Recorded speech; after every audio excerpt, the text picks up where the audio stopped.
အားလုံးမင်္ဂလာပါအထက်ကောင် FB page ကနေညီကိုတို့ပြန်လည်ကြိုဆိုလိုက်ပါကျွန်တော်ဒီနေ့ပြောပြသွားချင်တာကတော့ဒီလီဗာပူးနဲ့ပတ်သက်တဲ့ Fabrizio Romano ပါပေါ့နော်တင်ထားတဲ့ဒီ podcast ထဲမှာတင်ထားတဲ့လီဗာပူးနဲ့ပတ်သက်တဲ့သတင်းနှစ်ခုပေါ့နော်ကျွန်တော်အဲ့ဒါကိုပြောပြသွားမှာဖြစ်ပါတယ်ကျွန်တော်အဲ့တော့ Fabrizio Romano သူ podcast ထဲမှာပေါ့နော်ဒီ YouTube podcast ထဲမှာအဓိကပြောရတာတော့ကျွန်တော်ဒီလီဗာပူးနဲ့ဒီ PSG ပေါ့နော် PSG အဒီဘာကိုလာအပြောင်းရွှေ့တော့ကိုလာမဲ့ပတ်တွေမှာလည်းသူဆက်လက်ဆွေးနွေးပါဖို့တော့ရှိအောင်ပဲအဲ့တော့သူကတော့ဒီသတင်းကအန်ဝန်းကြတော့မဟုတ်ဘူးเนาะဘာလို့လဲဆိုတော့ဒီရိုမာနိုကဘာကူလာဒီ PSG တော့ရောင်းမယ်ကစားမှမဟုတ်ဘူးလို့သူကအဲ့လိုယူဆတာပဲဒါပေမဲ့အဲ့ဒီမှာလီဗာပူးကလည်းစိတ်ဝင်စားတယ်ပဲစိတ်ဝင်စားနေရစိတ်ဝင်စားနေဆိုတော့ပြီးတော့သူကလည်းဒီဘာကူလာကိုရန်လည်းလီဗာပူးကိုပြောင်းရွှေ့နေတယ်ပဲလီဗာပူးရဲ့ project တွေကိုလည်းသူစိတ်ဝင်စားနေပဲအဲ့တော့ personal တန်းကျွန်တော် agreement အရာပြီးသားဗျအဲ့တော့ဒါပေမဲ့အခုလက်ရှိအရေးကြီးဆုံးကတော့ဒီ club နှစ်သင်းကြပါ PSG နဲ့လီဗာပူးကလန်တင်ကြသဘောတူညီမှုရမရဘူးပဲကျွန်တော်အဲ့တော့တစ်ချက်စောင့်ကြည့်အောင်เนาะပြီးတော့ဒီလာမယ့်အပတ်တွေမှာလည်းပြောင်းရွှေ့ရပြတရားနှစ်နဲ့ပြီးသွားအောင်ပေါ့ဒီလာမယ့်အပတ်တွေမှာလည်းဒီဆွေးနွေးမှုတွေ slide ရှိနေပေါ့เนาะရှိနေမယ်အဲ့တော့ဒီတင်းလာနေအင်္ဂါနေ့လောက်နဲ့အမြန်ပြီးသွားမှာတော့မဟုတ်ဘူးကျွန်တော်ဒီ value bagula ရဲ့သူ window transfer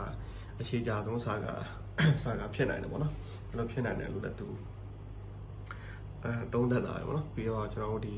PSG ဘက်ကဗျဘာကိုလာကိုသူကရောင်းမှုရောင်းချဖို့လုံးဝပိတ်ပင်ထားတာမဟုတ်ဘူး။ဒီညှိနှိုင်းဖို့လည်းသူက ready တော့ဖြစ်နေတယ်။အဓိကဒီနှစ်ပတ်တင်ကြားအခြေအနေသူတို့လိုက်ပြီးတော့ညှိရမှာပေါ့။ညှိရမှာအဓိကတော့ပြောင်းရွှေ့ကြည့်ပေါ့ဗျာ။ပြောင်းရွှေ့ကြည့်အဓိကမြတ်ဟိုသူတို့တန်း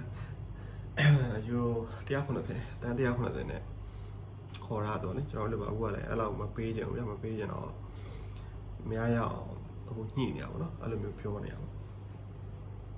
အဲ့တော့ဒီ transfer ဒီဘာကိုလာတဘာဦးဘက်ကလေဒီဘာကိုလာတော့ဘယ်လောက်ထိရင်းနှီးမြှုပ်နေမှာပေါ့အဲ့ဒီပုံမှာလည်းမူတည်နေတာပေါ့နော်အဲ့တော့ဒီရိုမာနိုကသူနောက်ဆုံးအနေနဲ့လီဗာပူးကတော့ဒီဘာကိုလာကသူရဲ့လုံးဝထိပ်တန်းပြတ်မှတ်ပေါ့နော်ပြတ်မှတ်ဖြစ်နေတယ်လီဗာပူးကစားသမားကလည်းပြောင်းနေတယ်ပေါ့ဗျာပြောင်းနေတယ်အဲ့တော့လာမယ့်ပတ်တွေမှာ PSG နဲ့လီဗာပူးဆွေးနွေးမှုတွေကဒီ transfer အနာဂတ်ကိုသူကသုံးဖြတ်ပြီးတော့ပေါ့နော်အဲ့တော့ဒီကိုတော့ဘယ်လိုထင်လဲကျွန်တော်တော့မြင်မြန်ခေါ်မယ်ဆိုလည်းမြင်မြန်ခေါ်တော့ဗျာအရင်အချိန်ကြာလုံးနေပြီတည်မလားဘာလို့ဒီဘာကိုလောက်ခေါ်ရတဲ့တခြားကစားသမားတွေပါလွတ်နေပြီကျွန်တော်တို့အဓိကလိုနေတာဒီကျွန်တော် right wing တခုလည်းမဟုတ်ဘူးဟိုစနာဘက်မှာလည်းအရန်လိုနေဆိုတော့မြန်ခေါ်ပါရရအောင်အဲ့တော့ဒုတိယသတင်းတစ်ပုဒ်ကပါလဲဆိုတော့ကျွန်တော်ဒီ Fabrizio အဲ့ podcast မှာသူပြောရပါတော့ဒီကပ်ဖို့အနာဂတ်နဲ့ပတ်သက်တဲ့သတင်းကိုသူ update နောက်ဆုံးသတင်းကိုပေါ့နော်သူတင်ဆက်ပေးတာ ਨੇဒီတော်တန်ဟော့စပါတင်ရပါတော့ကျွန်တော်လီဗာပူးတိုက်စစ်ကစားမှာကိုရီကပ်ဖို့ဒီမျိုးဒီမှာပြောင်းချင်မှာခေါ်ပြီးဖို့တော့စိတ်ဝင်စားနေဗျရိုမာနိုကသူပြောဒီတဲ့အခုမှထွက်တော့မဟုတ်ဘူး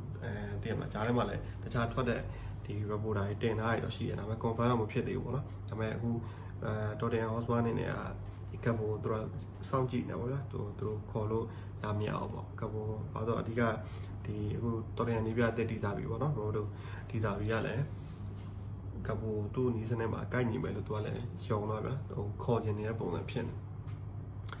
ေအဲ့တော့အားကြောင့်မလို့ဒီကစားသမားဘက်ကနေသူ့ရဲ့ agent ပေါ့နော်ကိုယ်စားလှယ်နဲ့ဆွေးနွေးမှုတွေပြုလုပ်ထားတယ်ဆိုပြီးတော့ဆွေးနွေးမှုပြုလုပ်ပြီးတော့အခြေအနေကိုစုံစမ်းတာပေါ့နော်အဲ့တော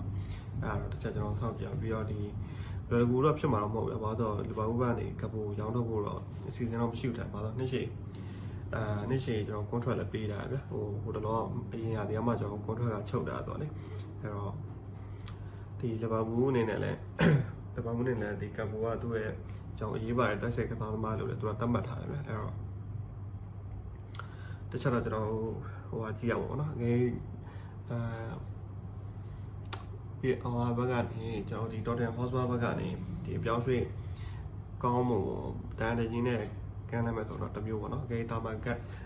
်ကန်လမ်းမှုလောက်နဲ့ဆိုတော့ဒီဘက်ကတော့စိတ်ပြောင်းဖို့တော့မရှိဘူးဗျစိတ်ပြောင်းဖို့တော့မရှိဘူးအဲ့တော့ဒီ Tottenham Hotspur ဘက်ကနေဒီလိုညင်ရခက်တဲ့တန်း100လောက်ပေါ့ဗျတန်း100လောက်တောင်းမယ်ဆိုရင်တော့သူတို့နည်းနည်းစဉ်းစားနိုင်တယ်ပေါ့ဗျအခြေအနေတွေပြောင်းလဲသွားနိုင်တယ်ပေါ့နော်အဲ့တော့ဒီချိန်မှာဒီ transfer ကဆွေးနွေးမှုအဆင့်ပဲရှိသေးတယ်ကျွန်တော်တေချာပေါက်ဖြစ်လာမယ် transfer တော့မဟုတ်သေးဘူးပေါ့နော်သူကတော့အဲ့လိုတော့ပြောတာပဲအဲ့တော့ဒ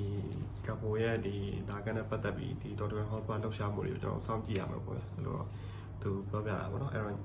ီကိုတို့ကကပ်ပိုကြောင်းရမယ်လို့ထင်တာကပ်ပိုကတော့ကျွန်တော်တို့လောဆယ်စကော့ကအရန်လူနည်းနေတော့ထွက်သေးတယ်ဗျပွင့်လင်းပြောရတယ်ဘာလို့တော့ရ ခြေကတော့တိုက်ဆက်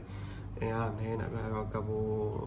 လိုပြောကဘိုကျွန်တော်အရင်အကြိုက်ကြည့်တော့မဟုတ်ဘူးဗျာဒါပေမဲ့ကဘိုလိုမျိုးဒီ EP ရဲ့ experience ရှိရလို့တော့ကျွန်တော်ကတော့ဖတ်ပြီးတော့ထိန်းထားသေးတယ်ပေါ့နော်ကျွန်တော်တော့အဲ့လိုတော့မြင်ပါတယ်ဒါညီကိုတို့မြင်နေလဲကျွန်တော်တစ်ချက်လောက်ပြောပြပြပါတော့ဒါကျွန်တော်အခုတင်ဆက်ပေးခဲ့တဲ့ဒီဘာဖြစ်လို့ဒီ YouTube podcast ပါပေါ့နော်သူပြောခဲ့တဲ့အကြောင်းလေးကျွန်တော်တင်ဆက်ပေးခဲ့ဖြစ်ပါတယ်အဲတော့ကျွန်တော်ဗီဒီယိုလေးကိုကြိုက်နေတတ်တဲ့ဆိုရင်ကျွန်တော် Attack on Amp ဆိုတဲ့ဒီ Facebook page ရဲ့ YouTube TikTok ကို like and follow လေးလုပ်ခဲ့ပါပြကြပါဦးအားလုံးကျေးဇူးတင်ပါတယ်